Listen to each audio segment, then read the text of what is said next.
Hi, welcome to my channel, Why the Book Wins. My name is Laura, and today I'm going to show off some of the oldest books that I own. And we are going to start with the cutest book that I have, and that is this 1900 edition of A Christmas Carol. So when I bought this one online, which all of these books are either from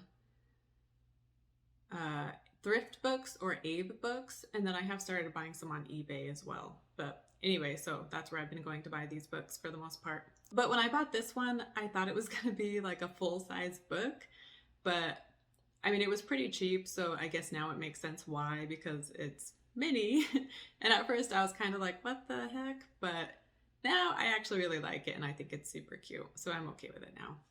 And it is from 1900, so 122 years old basically, which is kind of crazy. But let's find the date here.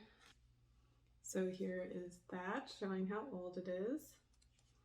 And this is illustrated. Also, the beginning and ends of chapters have these really pretty designs right there. And it's illustrated, but the illustrations are black and white. But, I mean, that's okay. And actually, I bought... So this is like a mini replica of the very first edition, which came out sometime in the 1800s. And I guess like the technical term is a facsimile of the first edition, because that's what I've seen online.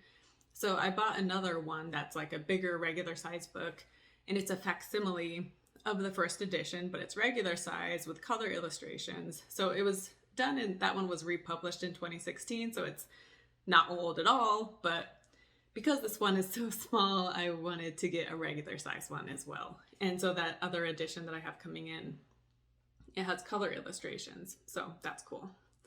But here is one more. But yeah, despite the size of this, I think this is really cute, and I'm actually pretty happy with it. So that's my first one. And as far as the story of A Christmas Carol, I actually have not read the actual book yet, so I'll be reading it for my podcast for December. I'm going to compare it with the movie from the 80s with, I want to say F. Scott Fitzgerald, but I'm pretty sure that's a writer, right? Isn't that the guy who wrote The Great Gatsby? I don't know, someone, maybe that is the actor I'm thinking of. Anyway, that's like my favorite Christmas movie. And so because I love that so much, I'm sure I'm going to love the original because it follows it pretty close as far as I know. So, but I'll be officially reading this for the first time for December. So yeah, on to the next book. So my next book is another red one, and it is The Scarlet Pimpernell by Baroness Orski. And this one does not have the dust jacket, but I mean, none of these that I have do have the dust jacket, which when you're buying old books, if they do have the book jacket, they're going to be more expensive for one, and yeah, it can just be hard to come by ones that still have the book jacket after all these years. Anyway, this one does not have the book jacket, but I don't mind too much because at least it's interesting, like it's red, and it has the title right there, and then it even has this right here with the gun and the flower, which is pretty. And as far as what year this is, so the first edition was printed in 1905, and then this book says that it is the 33rd impression. So I don't know if that means 33 years after, or if it's the 33 edition closer to the time that came out. I'm not really sure. But at its oldest, 33 years later would have been 1938. But so yeah, not really sure what year this is from. I should try to Google the publisher and figure it out. I should have done that beforehand. But so this is either from like 1905-ish or 1938. Either way, it's pretty old. I'm guessing it's probably the 1930s though, is what I would assume. But yeah, so that's my copy of The Scarlet Pimpernell. And as far as this book, I've read it twice, and it's definitely a chick flick, but it's a fun read. And you know, it has the romance, but it also has adventure. And the book makes it out as like a mystery as to who the Scarlet Pimpernell is. He's kind of like the Batman of the time, and so his identity is unknown. But because of the movies, I went into this book already knowing who the Scarlet Pimpernel was. But even so, it was still a really enjoyable read. Even though it was pretty cheesy, there were some parts that were a bit cheesy for my taste, but I still really enjoyed it. And if you go into it not knowing the identity of the Scarlet Pimpernel, then that might make it even more enjoyable. So yeah, Scarlet Pimpernel. And on to the next book. So this next book is my oldest one. Let me find the date here. So this is 1891. And this is an edition of Uncle Tom's Cabin. Once again, no book jacket, but I don't mind because it has just this cool engraving on the front right there, and then even the side is kind of cool. And so it's in pretty good condition considering how old it is. This is an unillustrated edition. It has one picture, and it is that right there. There are illustrated editions, and I kind of wish I would have bought one of those, but it was more expensive. But I might end up getting a second copy that is illustrated, even if it's not as old as this one.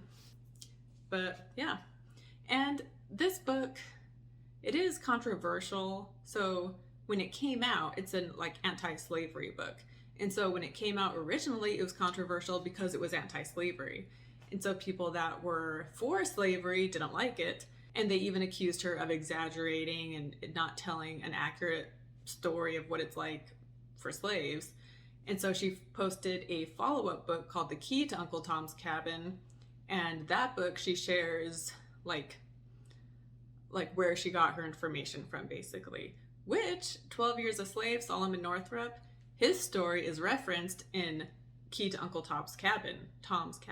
So his story was used to show like slavery really is this bad, basically, which is crazy. People had to be convinced of that. But so it was controversial at the time because of that. And now, like, as time went on, it became controversial because of the racial stereotypes that she portrays. And so, yeah, so I do understand why some people don't like it because of that. But I try to put myself in the shoes of, you know, the time this was written, which was 170 some odd years ago. And at the time, like Harriet Beecher Stowe, like she was doing a good thing by, I don't know, like bringing more awareness to how terrible slavery was, basically. So even though it hasn't aged super well in some aspects, she is trying to do something good with this, I guess is what I'm saying. And yeah, especially considering the time.